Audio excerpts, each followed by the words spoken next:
My name is Mary Juan Pierino. I have a question and message to SPLA, SPLM in Republic of South Sudan. I fail to understand why did you go to war for 21 years so that you can just come and kill your own people.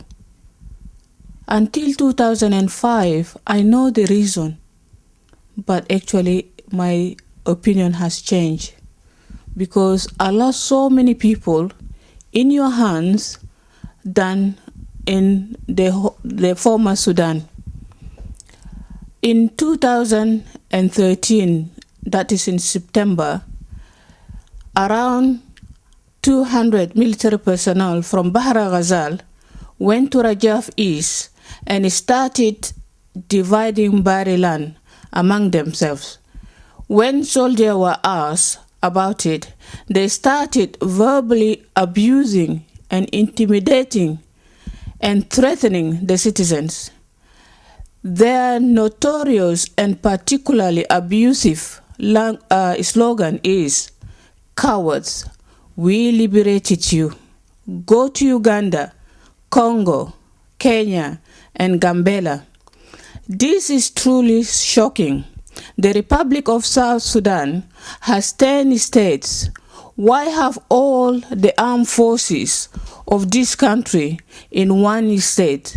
The smallest in the country, Juba and the surrounding villages.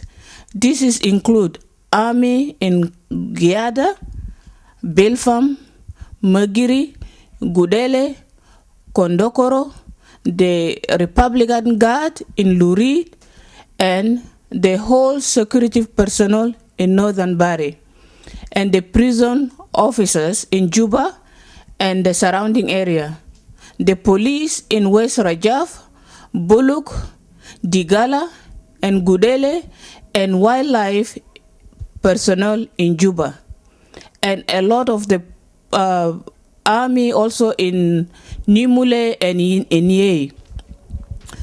The land grabbing in Juba has become endemic.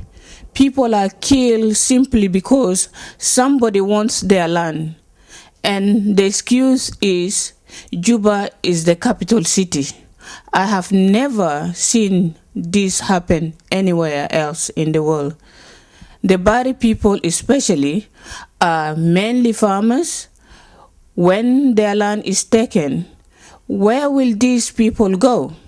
Some SPLA, SPLM generals and officials go to Bari land asking it is to be used for farming, but instead they kept the land for themselves and their families.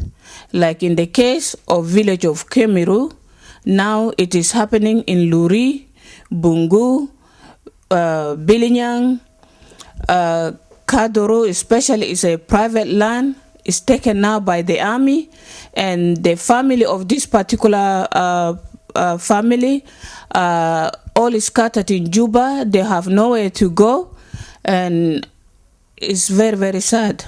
Some SPLA and SPLM members are using religion to grab buildings, land, such as the only cinema in Juba, which belong to the state of Central Equatoria. God is everywhere. Do you think when you pray in the building that you have grabbed, you will gain blessing? No.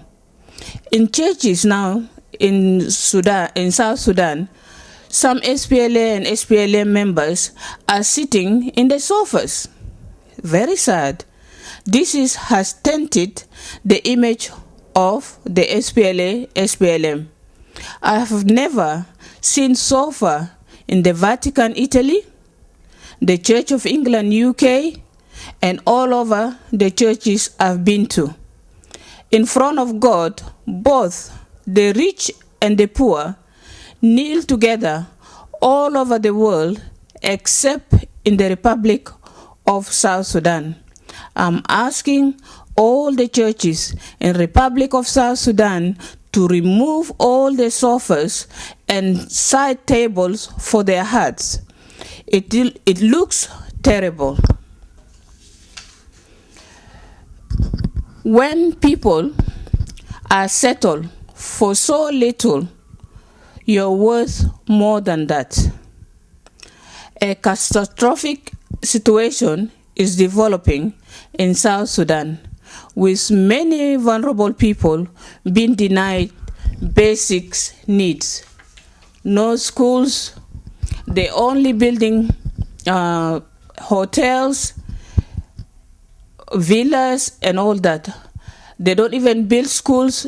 Like I saw a video in Ye, people is still studying children under the tree with that sun is so hot. It looks bad. You did not go to bush just for that simple things, you know, to come and kill your own people. The people who laid down their lives in the West did that because they want a lasting peace in their country. Themselves, their children, grandchildren, and the generation to come. In Republic of South Sudan, some of so-called liberators has been committing violence against their own people, killings, corruption, nepotism, greed for everything, and they have developed a bad taste of sleeping with children as young as 5 years old. This is shocking, and there is evidence. You can see it in Al Jazeera. People are like 14 years old. She can only manage to sleep with 3 people a day to go by to help their family. This is in Juba, where I come from. It's very sad. You need to think, why did you go to war? Why did you really go to war? For these children, you know, for you to sleep with them, you know, and your own people goes to Uganda, your children is studying in Uganda and all these places, and in Juba and other places, you sleep with the poor children. This is very sad. And like in our colony of leprosy, you've taken their lands. They have nothing. These are our mothers. They are our fathers. We look at them in the pictures, in the internet, in the amateur videos. It looks terrible. And this is very bad. SPLA, SPLM. You did not go to war to displace us. You did not go to war to humiliate us. You did not go to war to grab our lands. You did not go to war to kill us. This is very sad. Everybody voted to have peace. Everybody voted to be happy. Everybody voted to have security. There is no security. By 6 o'clock, everybody is indoors. Doors are locked. Never happened before in Juba. Never happened before in South Sudan. The doors were open day or night. Nobody will come and kill you. But today, even in broad daylight, if somebody wants something from you, they will come to your place and kill you. This is very sad. It happened to my relative. It happens to my friends. I've seen it on the videos. I've seen it in all the reports. You are not building hospital. There was a report last year in January by BBC, by Channel 4. It was by a reporter called George Alagaya. The report was in Koboita. And this young woman, she was pregnant. She has to walk a long way to a nearest clinic.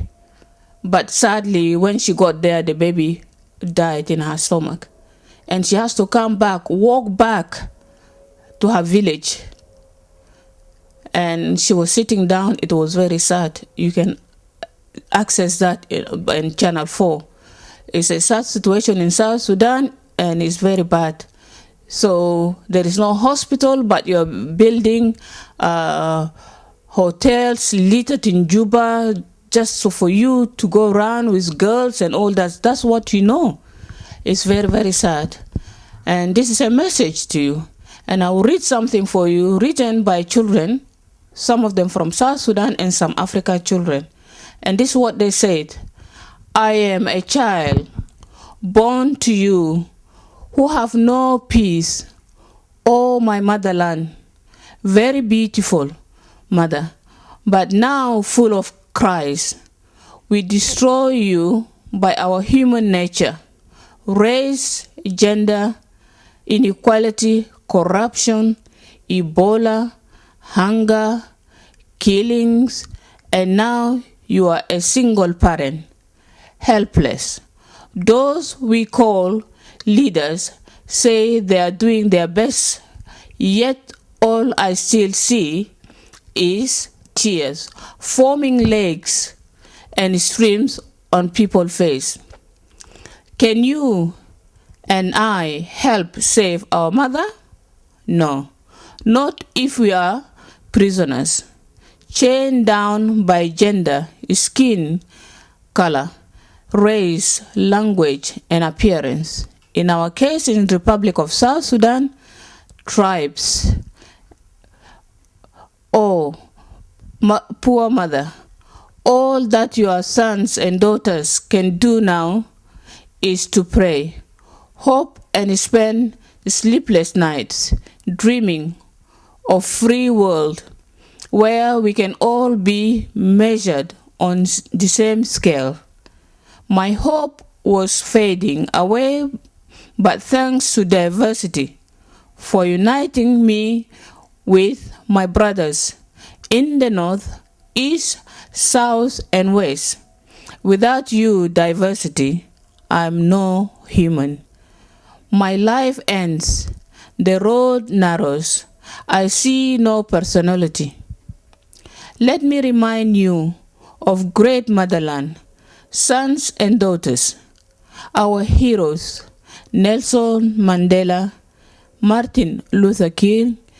Not all speak the same language, not all the same skin colors, gender, race, yet all work to reach the same goal. To my siblings, whatever race, gender, skin color you are, don't shy away. Be proud of who you are and stand firm to change the world to the best. We are all